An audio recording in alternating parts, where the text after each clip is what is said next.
So being delighted is one thing, but experiencing and knowing is another. So I'm going to talk to you about multisensory manifestation, meaning when you have quiet time at night, this is what you can do on an everyday basis. All right. The same, all of the same kinds of things we spiritual people do, but in a specific manner for this specific purpose. And this is what I'm about to tell you to do. Okay. So writing things down, as you know, we like to journal, and we write things down in script, as we call it, because we're writing a new script for ourselves. So when you do the scripting, right, this is what I suggest.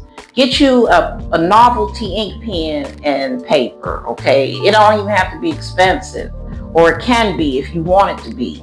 But the point is, by choosing novelty stationery, what it does is, so on a subconscious level, you automatically place importance on it, okay? You're more likely to treat it special better than you would a normal ink pen and school paper, because that's just ordinary every day, right? You could use ordinary paper. It's not the paper, it's the importance that you place on it. You want your paper to feel royal. But if you don't have special stationery, get whatever stationery you do have and pray on it. Well, pray on it regardless, okay?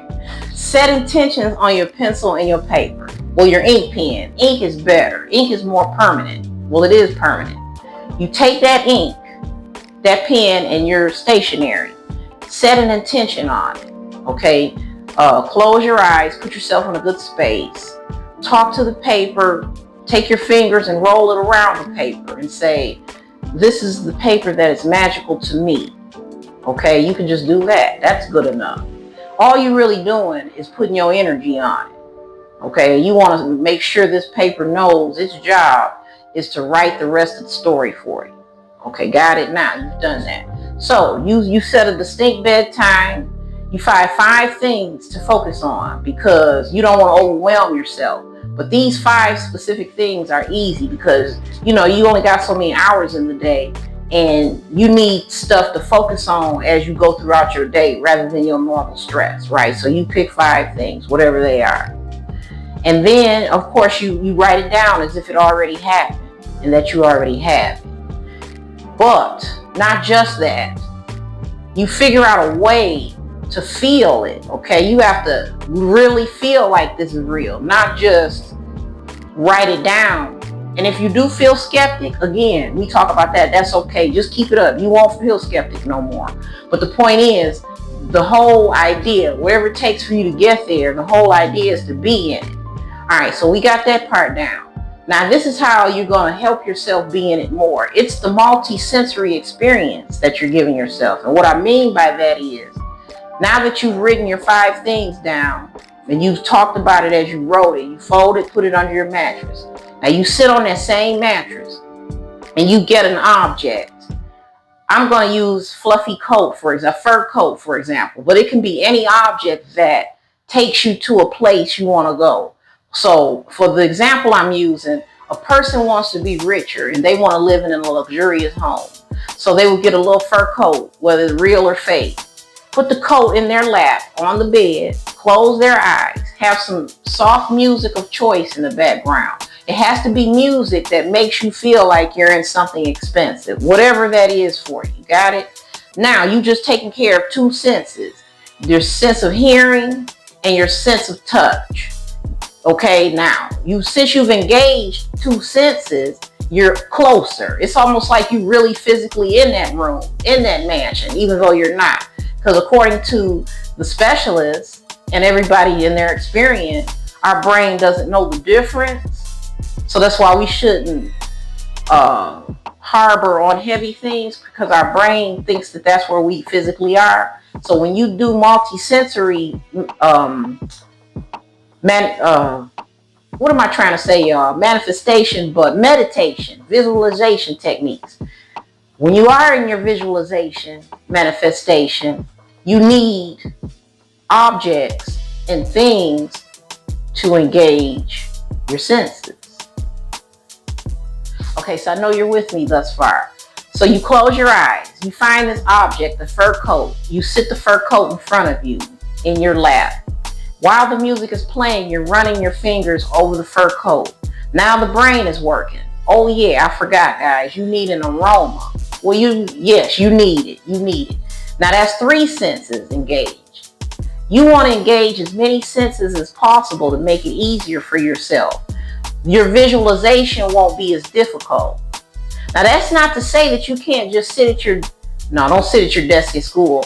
I was going to say that, but if you're on a bus or somewhere where you don't have to pay attention, okay, you can do the same visualization without all these extra things.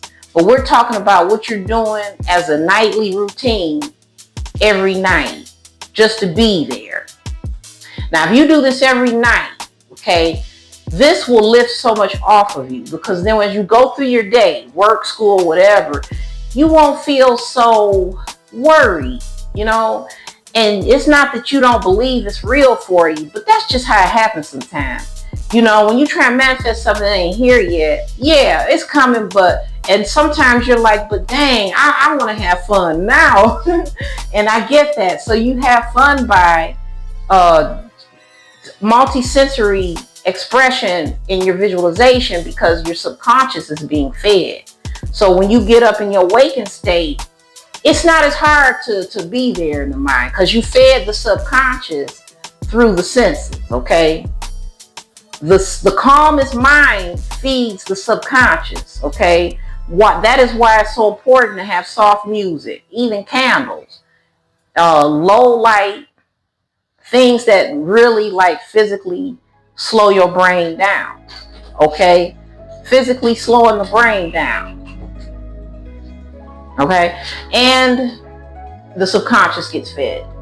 So you are consciously, intentionally, you want to rewire yourself. So doing this every night in a calm setting with no distraction is going to carry your days through. So the mental cues that we talk about here that you do all the time, like when you catch yourself feeling away or catch yourself in a thought or want to remind yourself of being a new person and all of those type of things, it won't nearly be as hard, okay? Why? Because you're doing the footwork at night. Is there anything else I want to say to you guys? Probably. Hold on. Okay, so I'm going to leave you guys with 2 perspectives. Neuroscience and metaphysics are in conjuncture a lot, okay? But we are spiritual individuals, and we know that that is the deepest level of metaphysics. Metaphysics is probably a step above being spiritual, and neuroscience is nothing more than just a physical study. It's just showing us what our brains is doing while we manifest, all right? So let me just read this to you. It's self-explanatory. Here's the explanation. This is the neuroscience perspective of thought process, okay, and the way we train our brain. It says neuroscientists have found that vivid multisensory mental rehearsal physically rewires neural pathways, allowing the brain to learn and adapt without distinguishing between an imagined experience and reality. You hear that? So, according to them, the brain doesn't know what's actually happening and what you're imagining, okay? Keep that in mind with the multisensory thing. You're with me. We have Dr. Tara Swart. She is a neuroscientist and author, okay? And here's what she has to say. I've read one of her books before, by the way. Good work. Visualization is a scientifically backed technique that involves using mental imagery to rewire the brain. When you visualize something, your brain activates the same neural circuits as if it were actually living it. So here she is saying it. The brain doesn't know imagined from actuality. That's beautiful for us. That's beautiful for our faith and what we can do with that information.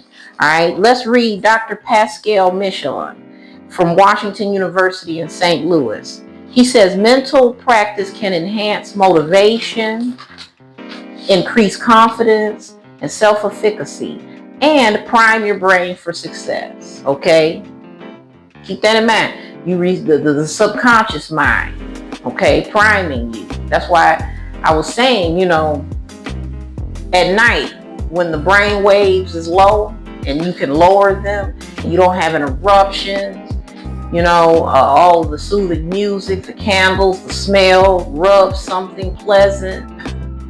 That sounds like a date.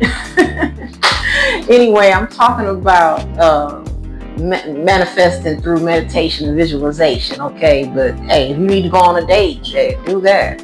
Anyway, that's actually doing something physical for your brain, okay? That's why it feels so good. You know, we spiritual people, we connect and associate our feelings with our spiritual experience.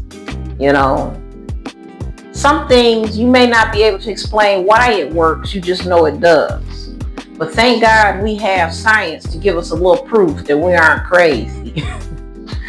Here's the metaphysical aspect of it. This is the metaphysical perspective. It says metaphysical thought emphasizes what the physical world is ultimately a reflection of internal consciousness.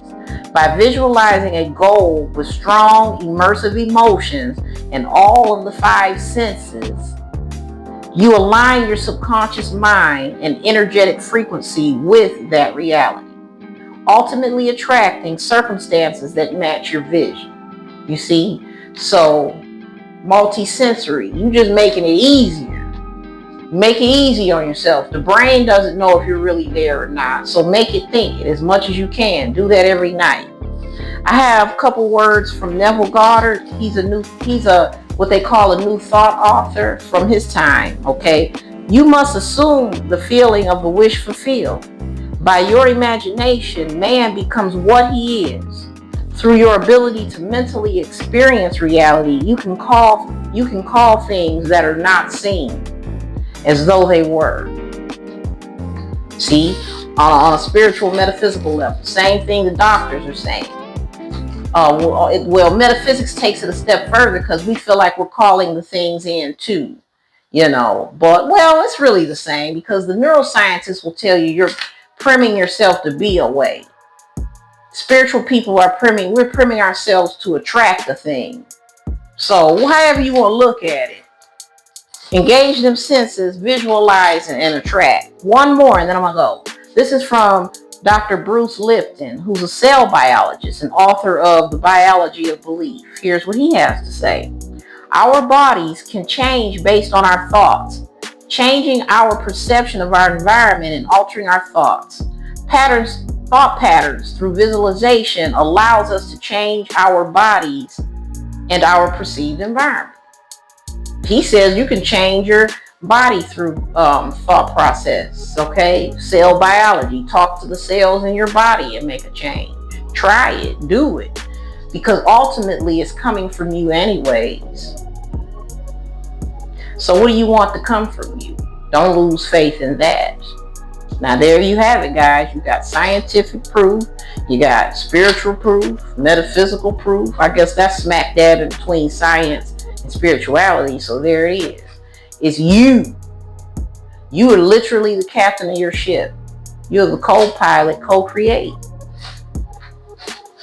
I'll see you next time.